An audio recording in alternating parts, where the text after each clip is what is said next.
I do everything for everyone. Everything to be perfect. Ever since Betty Cooper was first introduced in Archie comics in 1941, this iconic blonde has had one constant characteristic. She is hopelessly in love with Archie Andrews. You like him.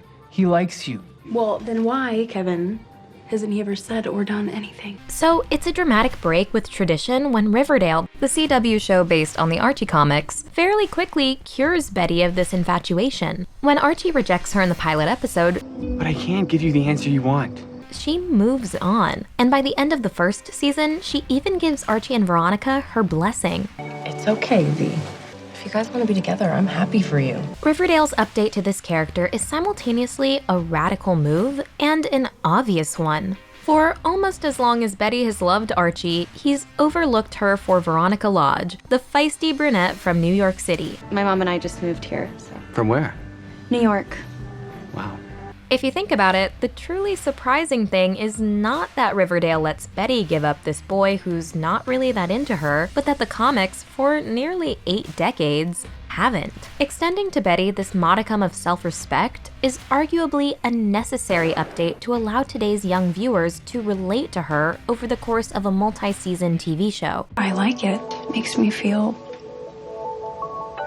powerful. But this revision fundamentally resets Betty's character, holding a mirror up to how much our culture's expectations of female characters and young women have transformed in recent years. Popular culture has now turned on the faux nice guy who puts on a front of niceness to manipulate a female friend into becoming more. You pretend to be nice, and that's worse. Betty Cooper is the female equivalent of this. The nice girl, whose faithful devotion to her friend, with the ulterior motive of making him fall in love with her, is ultimately kind of creepy and not very nice at all. As Riverdale digs into Betty's pathological niceness, it uncovers the social pressures that have been forcing her into this persona, and a dark side lurking underneath. You're Betty Cooper. Like Nancy Drew meets girl with the dragon tattoo. So here's our take on how Riverdale's modern update to Betty Cooper reflects the death of the nice girl in our culture and reveals what's left after the niceness is gone.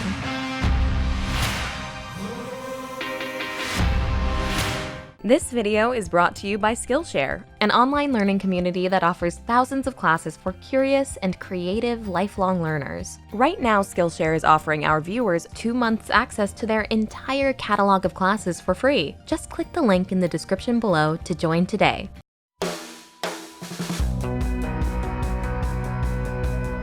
The love triangle between Archie, Betty, and Veronica is one of the longest-running staples of the Archie comics. A blonde girl, a raven-haired girl, and the luckiest red-headed boy in the universe. The popular understanding of this triad is that Archie is unable to choose between Betty and Veronica. However, a closer look at the comics reveals that this love triangle was often less a triangle and more a case of Betty trying to come between Veronica and Archie, who were a well-established couple. In his book 12 Cent Archie, Bart Beatty argues that, especially during the 1960s when the Archie comics were at their most commercially successful, Archie seems to have very little interest in Betty at all. I have never felt whatever it is I'm supposed to feel with Betty. For example, in Pep 224, Archie calls Betty his true blue loyal friend, and in Betty and Me 11, he says, "Old Betty's like a sister to me." In an issue of Laugh, Archie, who has taken truth serum, even admits to Veronica, "I only go out with Betty when I can't get you. I can date her anytime." But throughout the comics, even when Archie explicitly rejects her and clearly shows a preference for another girl, Betty keeps chasing him. Why?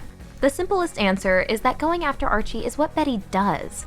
As Beatty writes, Betty's desire to win Archie's heart is absolutely central to her characterization and motivation. Betty, the original character, is completely defined by loving Archie unconditionally, no matter what he does or whether he loves her back. After so many years of this being almost her whole identity, if Betty were to give up on Archie, what would she do? Who would she even be? Riverdale interprets this situation as indicating that, in fact, Betty's not actually in love with Archie after all. It frames her obsession instead as the product of expectations. Separate what my mom wants from what I want, I think I want. Just as, in the comics, Betty goes after Archie out of unexamined automatic habit, almost as if it's a duty. On Riverdale, Betty thinks being with Archie is something she should do. Archie and Betty have been best friends since they were kids. We've been friends forever. Archie tells Veronica a story about how when he and Betty were kids, he asked her to marry him. She was like, "Oh, little Archie, we're too young. Ask me when we're 18 and I'll say yes."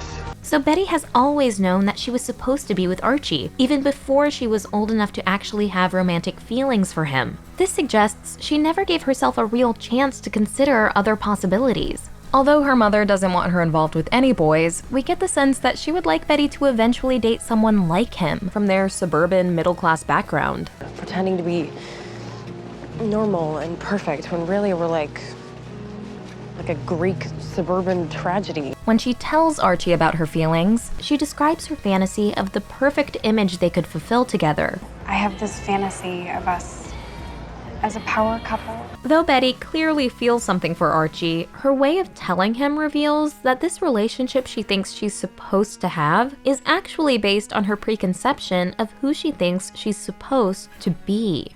And this gets at another major theme for Riverdale's Betty. Being the nice girl is essentially living for others, being what you think they want you to be. The perfect daughter, the perfect sister, the perfect student. Can't I do this one thing just for me? Whereas the fake nice guy chooses to act nice to get what he wants, the nice girl is much more passively responding to a culture that incessantly pressures girls to always be nice. Sugar, spice, and everything nice. Betty's perfect girl next door persona isn't something she's crafted, it's pushed onto her by others. Pink perfection. It's more you.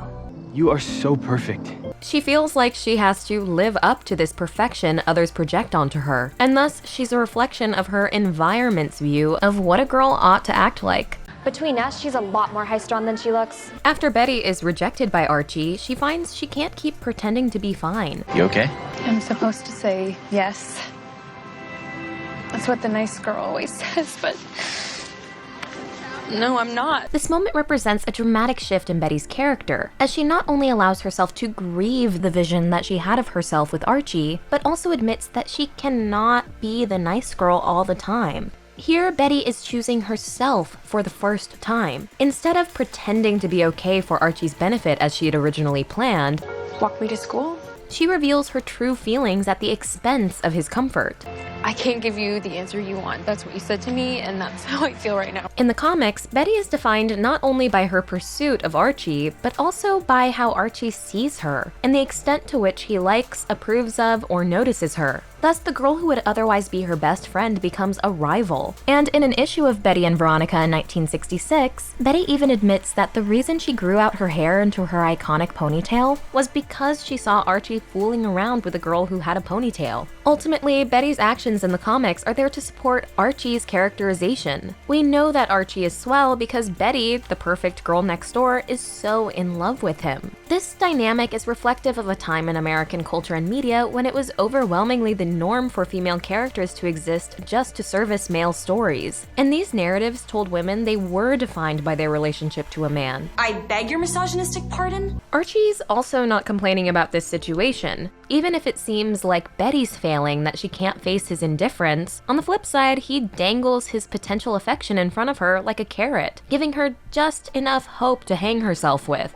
Thus, a modern TV show doesn't have much choice but to extricate Betty from this situation. Whereas the Archie comics are characteristically short and contained, a longer-form live-action show demands that the characters be allowed to change and grow. Slaying your dragons, Betty Cooper, one by one. In order to be a three-dimensional character that viewers invest in, Betty must at least consider what she wants and who she is, outside of what Archie Andrews thinks of her. As hot and as smart as you are, you should be the queen bee of this drab hive. Freeing Betty from Archie also radically changes her bond to other women. Our culture has long imagined a natural rivalry between the nice girl and the mean girl, and that perceived opposition is exemplified by Betty and Veronica. Before Katie versus Gaga, it was Jackie versus Marilyn, Betty versus Veronica, Mary Todd Lincoln versus Martha Washington. Why must we always choose between female pop archetypes? But after Betty drops her feudal obsession and pushes back against her confining nice girl label,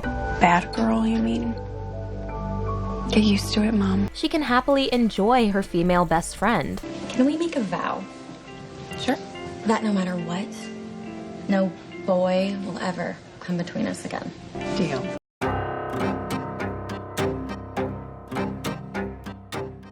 Nicely. Nicely.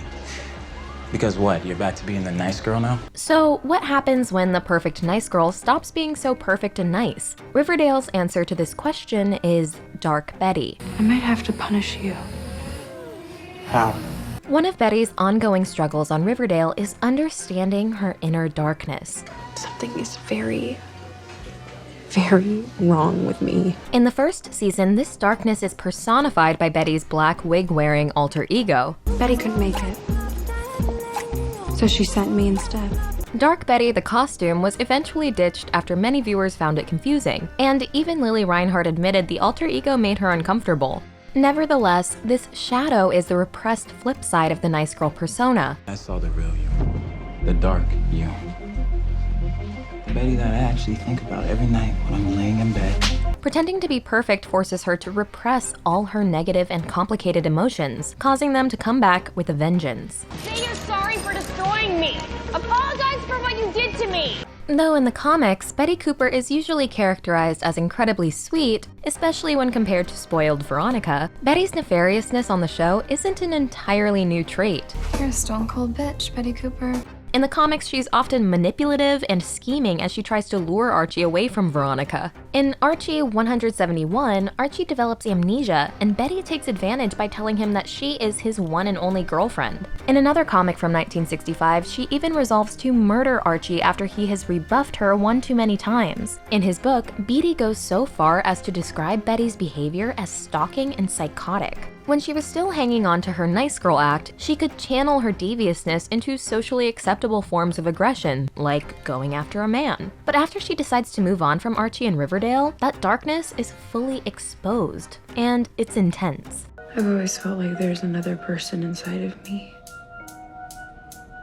A person capable of doing dark, terrible things. Betty eventually learns that she possesses two genes that are common amongst serial killers. The serial killer genes. She also lives with the knowledge that her own father was a serial killer. You're the Black Hood. And that her family is linked to another dark and messy Riverdale line. I'm a blossom. But ultimately, nice girls like Betty need to face their darkness and bring it out into the sun. I'm all about the beast within. Exposing her inner pain, confusion, and imperfection is a crucial step on the nice girl's path to self-discovery and defining herself for herself. You're an enigma, Coop.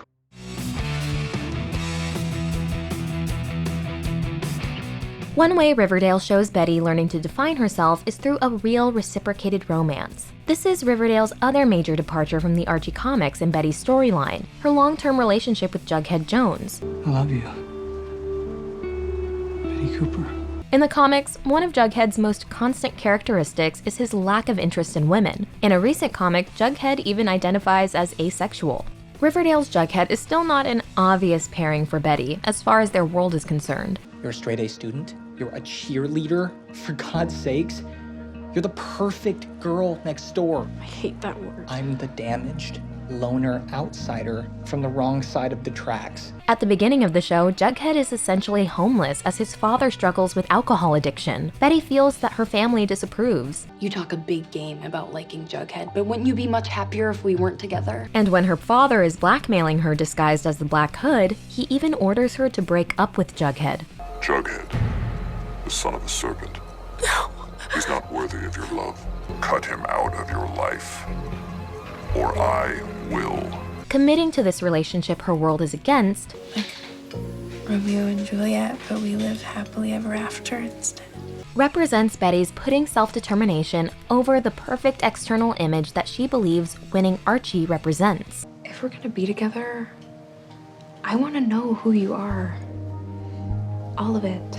So this relationship illustrates how far she's come in figuring out what she actually wants and defying what others want for her. They're each other's soulmates.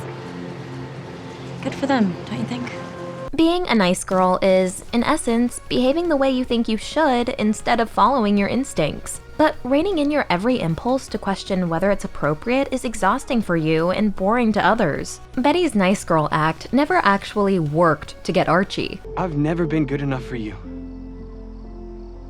I'll never be good enough for you. Riverdale's breaking with the past on Betty Cooper reflects an important shift in today's culture, which discourages girls from being too nice at the expense of being themselves. Once she tires of being perfect, Betty Cooper gets to discover who she really is. That's still the girl next door who fixes cars and wears her ponytail. Betty's ponytail is iconic and beyond reproach. But also someone who's drawn to weirdness, solving crimes, and an alternative guy. I'm weird. I'm a weirdo. Post-Nice Betty becomes a model for letting go of others' expectations and learning to define you for you. Here to Betty Cooper. Here. This video is brought to you by Skillshare, an online learning community that offers affordable classes designed to fit into creative people's real lives. With Skillshare, you can make 2020 the year where you explore new skills and deepen existing passions. Try out street photography, learn how to build your Instagram following, become a web development whiz, or you can take a digital illustration class with multidisciplinary artist Lacey Jordan. You'll develop your own unique illustration style and create a custom portrait. So jumpstart your creative journey with Skillshare today. If you're one of the first 500 people to click the link in the description below, you'll get 2 free months of Skillshare Premium. That means you get unlimited access to thousands of inspiring classes, with hands-on projects and feedback from a community of millions. Just click the link in the description below to join today.